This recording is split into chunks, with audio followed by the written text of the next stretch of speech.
네, 먼저 암세포가 생길 수 있는 세 가지 환경을 먼저 이해하시면 그 반대로 하시면 될 것 같습니다.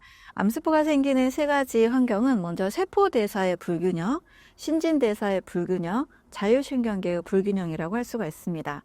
네, 우리 몸은 다 세포 단위로 이루어져 있기 때문에 세포가 건강하고 세포가 건강한 신진대사를 하면 사실 큰 문제가 없거든요.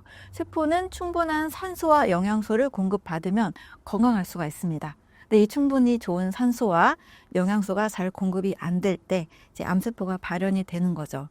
네, 세포 대사에 주목하게 된 것은 약 100년 전 독일의 의사 막스 거슨에 의해서도 세포가 지나치게 나트륨이 저류돼 있고 칼륨이 부족한 환경에서 이상적인 제대로 된 대사를 하지 못해서 이상 세포들이 많이 생긴다라는 것을 확인한 바 있습니다.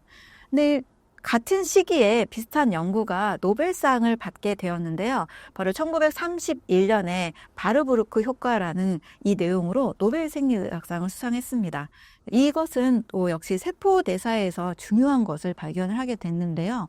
정상세포라 할지라도 산소 공급이 약 35%가 차단이 되면 이상 대사가 시작이 되고 60%가 차단이 되면 암세포로 바뀐다라는 것을 오토 바르부르크라는 사람이 발견하게 됐습니다.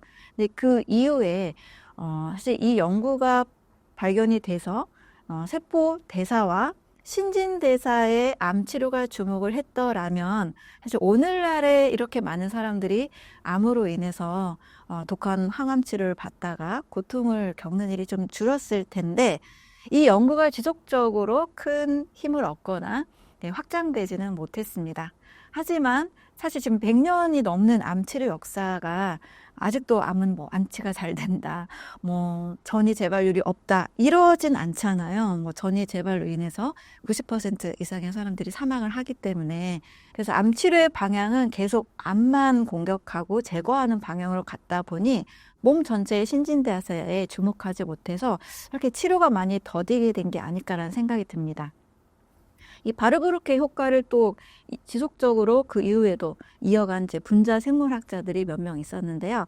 존스 홉킨스의 페데르센이라는 학자는 이후에도 세포 대사와 또 그 중에서도 미토콘드리아의 기능 장애를 좀 주목하게 되었고 이 연구를 또 이어서 암은 대사질환이다라는 책을 보스턴 대학의 토마스 세이프리드라는 사람이 또 굉장히 중요한 암의 발생과 기원 또 그 치료에 대해서도 분자생물학적으로 다룬 책들이 있습니다.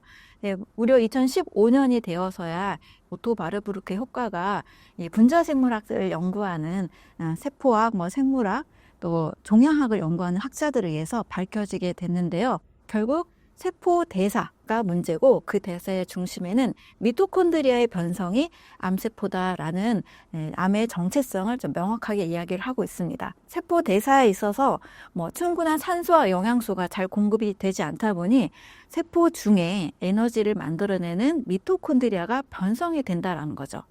특히 또 미토콘드리아는 암세포는 계속 세포 분열이 멈추지 않고 무한 증식하는 특징을 가지고 있잖아요.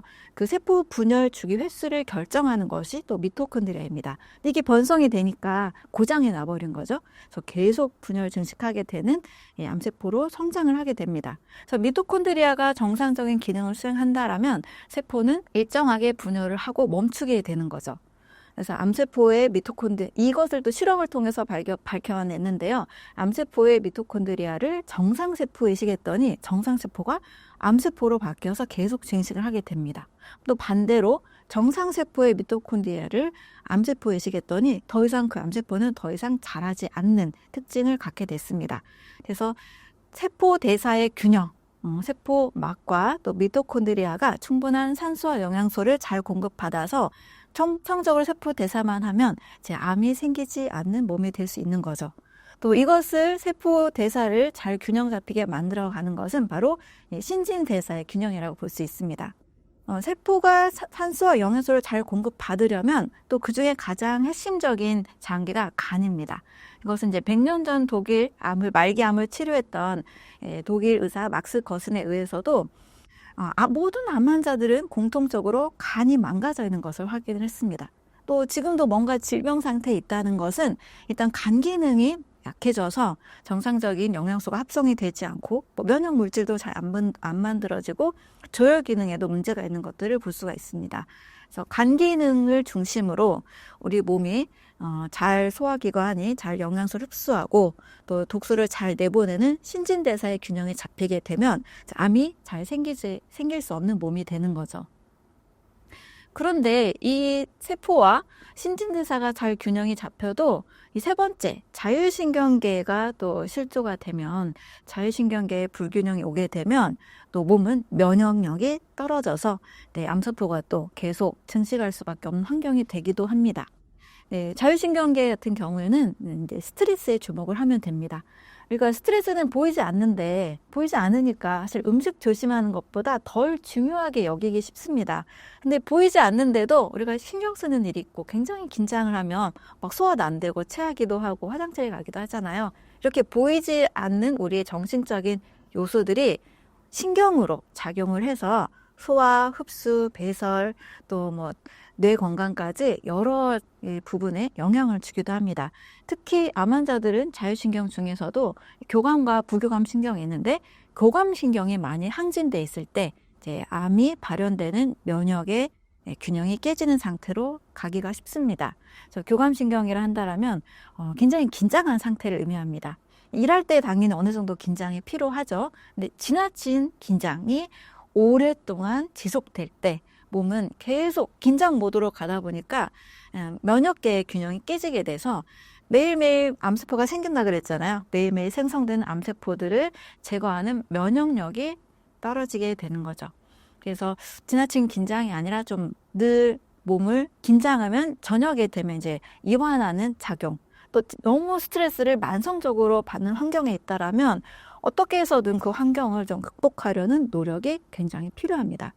이렇게 해서 세포대사의 균형, 신진대사의 균형, 또 자율신경의 균형이 된다라면 이제 암이 생길 수 없는 몸을 우리가 만들 수 있게 되는 거죠.